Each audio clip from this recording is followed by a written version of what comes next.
All right, let's go to the Checkmate Coatings hotline and welcome Freddie T. By the way, it was often checkmate when they handed it to Freddie. He said, yeah, it was. He said he wanted Travis Hunter. And guess what else?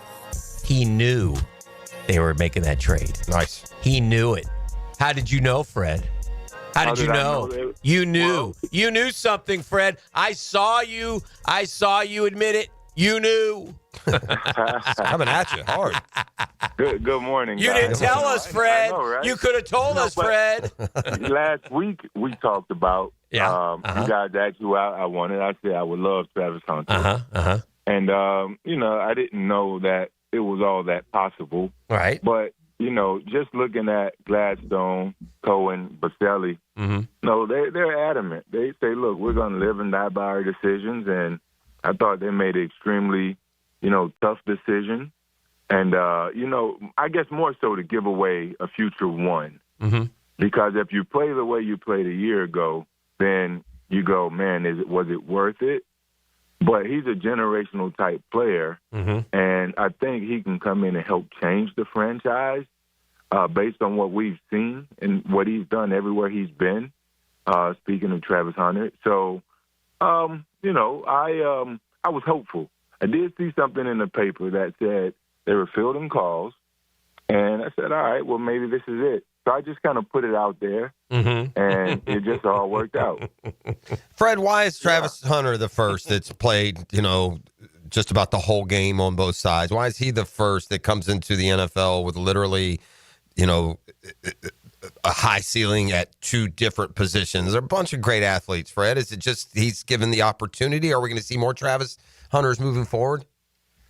I don't know if we'll see many more. I mean, you have to be so skilled, which he is at both. I mean, he has amazing radius. He catches the ball extremely well. I mean, he catches it great, actually. And he's just very good at what he does. You have to be extremely good at everything. Like, you can't have any flaws. And I think that the more we see him, the more we've seen him develop, like, he's just gotten better. There's no, he came out the number one player overall. He could have gone to Florida State, a big-time D1, decided to go to Jackson State, changed that program, goes over to Colorado, changes that program, along with Shedeur. And, he just got better and better and better. And what surprises me, though, is I've heard Cohen, Liam, mention that they're going to bring him in and look at him at receiver first. I thought it would be the other way around, right? So I think it was the right pick. I think he is a generational talent. I still want to see if they're going to allow him to play both ways full time, which I don't believe is going to happen. He'll get some opportunities on the other side of the ball, whichever side that is. But I thought it would be easier if he were a full-time DB, which I believe he can play right now today. And then you concoct some, a 20-play script on offense for him, to kind of help create decoy opportunities and mismatch opportunities and that sort of stuff. Not the other way around, but that's why I'm on the sideline and I'm not a head coach. I think that's an interesting point because I saw that being kicked around a lot. I think we all just took it as gospel when the Jags came out because they have a plan, and that's fine. I mean, they can do however they want, and Travis seems like he's on board with it too, just in watching the videos and hearing his comments. But there are many who think the way you think, that he should be a corner first and a receiver second. I started in that camp, but I am fully on board with he's more valuable and needed at receiver. I think the receiver position was a big problem before the draft, and I now think it's the strength of the team. That's a big jump. I mean, purportedly you've got a receiver who, by his growth to this point should be every good or even better than Brian Thomas Jr. So we have gone from, man, I got reservations here with De'Ami Brown, Parker Washington, Gabe Davis is my second option in a passing attack to now having, arguably a top 3 to 5 tandem if Travis Hunter is who we think he is. And doesn't it make more sense with Jarian supposedly going to play outside? If he's ready. If he's ready for that, for sure. So there's. But then they followed it up, though, I thought, with, the next pick following Travis, they didn't have a second, so they went in the third, and they took Ranshaw, who's an amazing talent out of, Tulane. He's a really solid DB. So, I mean, they still answer some DB needs there. Yes. If Travis, they're flexible with Travis now. If Ranshaw can prove that he can come in and play. But he also looks, like he's a pretty good player. So, I mean, I thought they made some really good moves there, and it is going to be an interesting season. I can't wait to see Travis play. I think he's going to fit right in.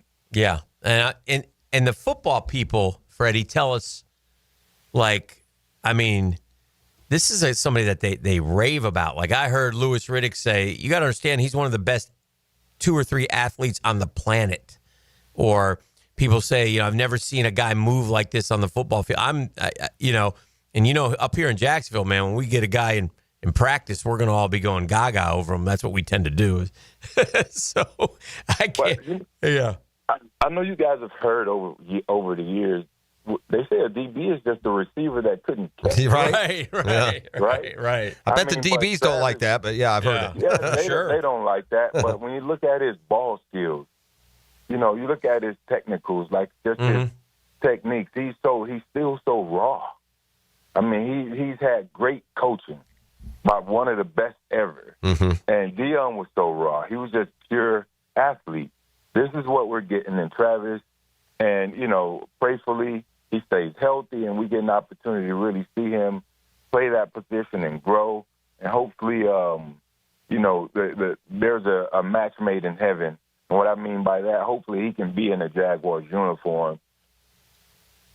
Of all the commingling of storylines, I'm surprised that the bigger storyline comparing athletically Travis Hunter to Deion Sanders didn't emerge. I mean, I'm not saying it's never been referenced, but it's more about Shedeur and Deion, or Deion as a father figure, or the Colorado players, or the dual threat capabilities.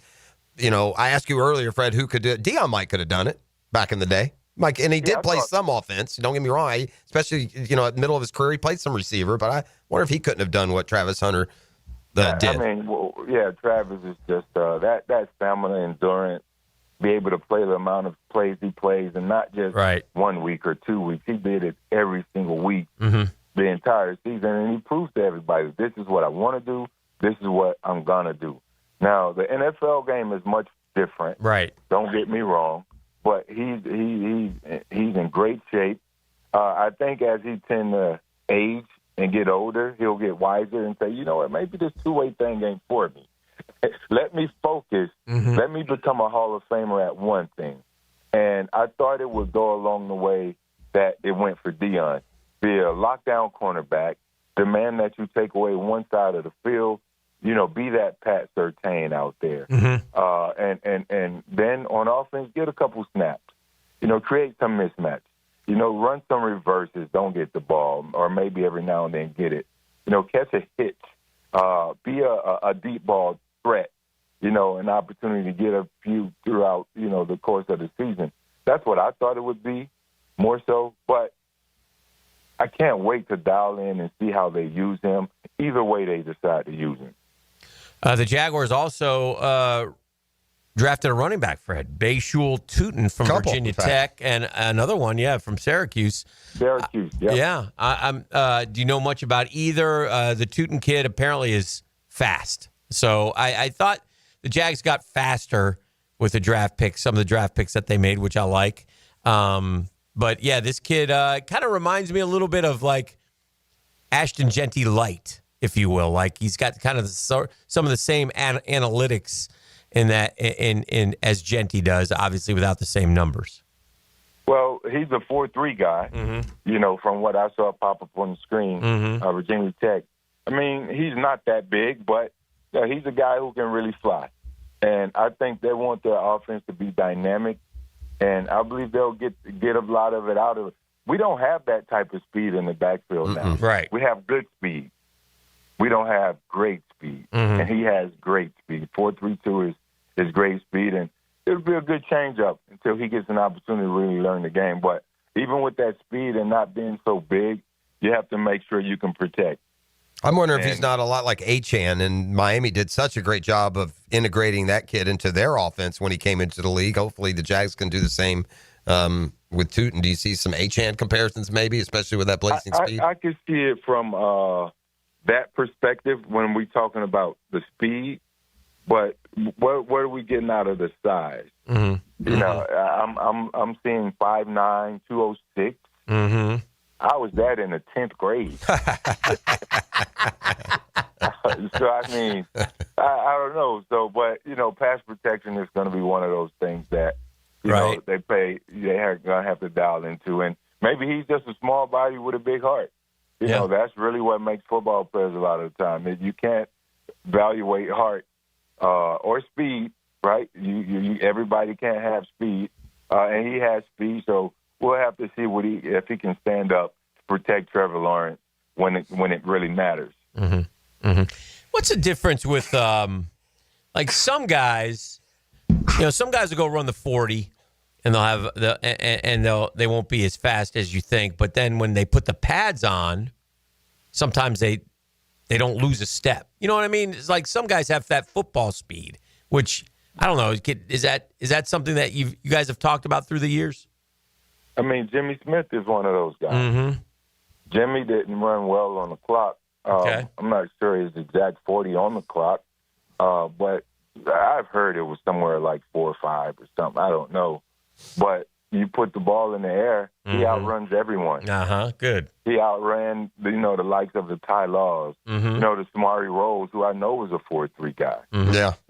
So some of the best defense, the Champ Baileys, he outrun all of them when the ball's in the air. So he ran me down in the Miami game on the run. That's right. The 90-yarder.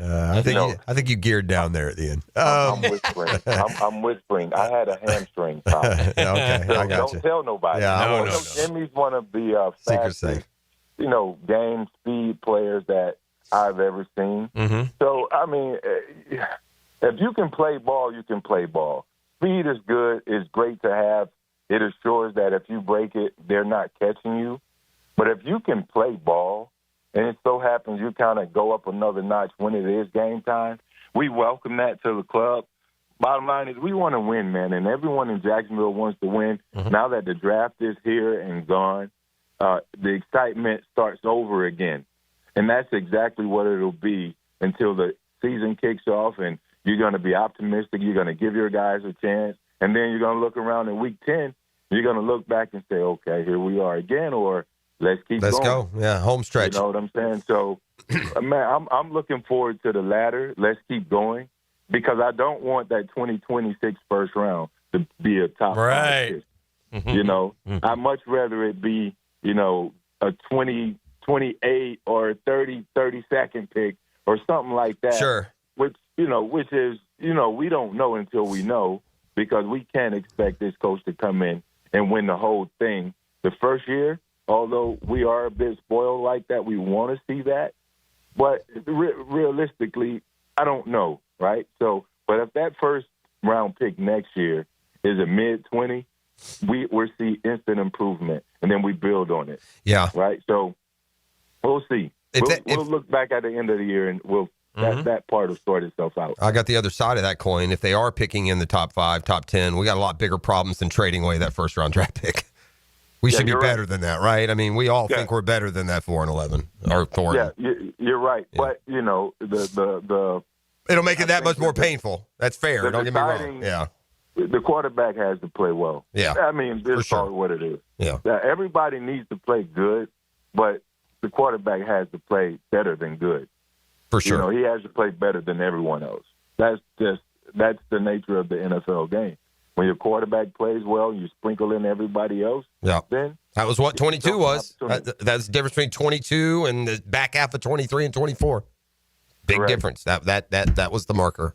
Fred, appreciate you as always, my man. Thank you, Freddie. And my pleasure, guys, man. Good doing it. And I'll never tell. There he goes. I knew you knew. Shh, with a whisper, he's out of here. That's Fred Taylor, the Tuesday morning writing back. Thank you, Fred. We'll talk to you next week, and we'll be back with more. Hey, Mia here, and thanks so much for watching 1010XL Jaguars. For even more coverage of the Big Cats, be sure to subscribe to 1010XL Jaguars.